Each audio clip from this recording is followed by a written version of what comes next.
Otto, after ABBA, IKEA, Volvo, you could just about become the most celebrated export Sweden's ever produced. How will fame affect you? Will you be all right with it? I'd be fine with it, but that would be nice. But I'm from a small town, like to be humble. So I think that fame is not really what drives me, but I would like to have all the money that comes with it. Where would you go in that list? ABBA always number one, do you think? Would you beat IKEA?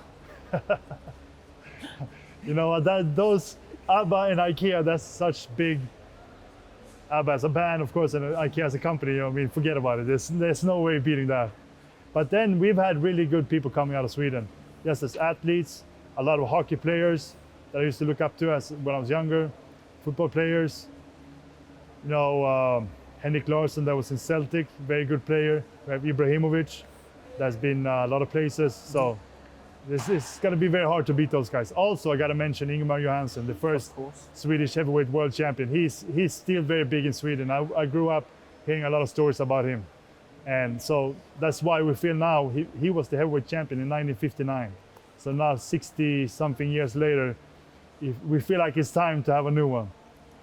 And Zlatan's a big combat fan. I know he loves mixed martial arts and taekwondo guy. Has he been in touch with any good luck messages or wanted to spar?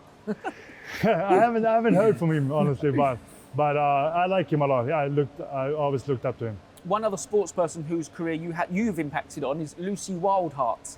She fought for a world title a little while ago, female fighter, and I asked her if you two had ever met, and she said years and years ago. And you said then, if you ever need anything, please call me. She said she never did, but it always stayed in her mind, and she was hoping that she would win last week and you would win this week for the big Swedish double. In Sweden, with what you've done, and I know you should have had the Fury win, when you do go home, do you see more gyms open or more Swedish boxers because of you? I don't know. I think it goes up and down. I'm mostly at the club where I'm from, in Sundsvall, a smaller town, about 100,000 people.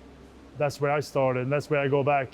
I have my family and friends there, so I see it goes up and down. Sometimes there's a lot of guys, sometimes there's a little less, but they got something good going on right now, so they got good momentum too. But I'm hoping that I can inspire people, and I know that I can bring a lot of fans watching a huge event like this. There's no question. So I think that's good for Swedish boxing. You're fighting in the festive season. If you could plan your perfect Christmas lunch, hoping you get home in time for it, what would it be like? And what 3 people, dead or alive, would you like to have around the table? Well, first and foremost, we would need a proper Swedish Christmas dinner, which is a lot of different stuff. It's like sausages, eggs, fish, potatoes, everything, but it's really, really good. And if you never tried it, you should try it. But that's what we will be eating. And then for the people, I would have my dad that passed away in 2019, of course. Muhammad Ali, because that was his big hero, really. And I also like Ali a lot. And then my dad always used to say to me that before he dies, he wants to meet George Foreman. So I would have George Foreman too. And New Year's Eve will follow swiftly after. You'll hopefully definitely be home for that. New Year's Eve a bit more wild, probably a bit more beer than Christmas lunch. What would your perfect New Year's be with your world title belt, and what 3 people would you like to be there? Are you a disco guy? Are you the pub man? I would say more disco a little bit, yeah.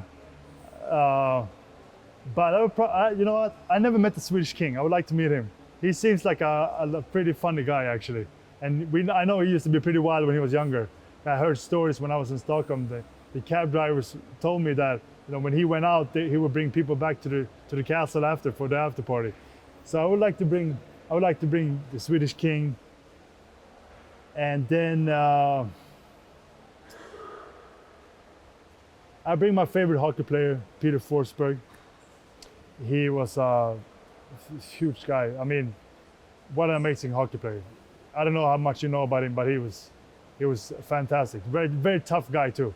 Very tough guy, and very, very skilled. And then top it off, Ibrahimovic, maybe. I think he parties sometimes, so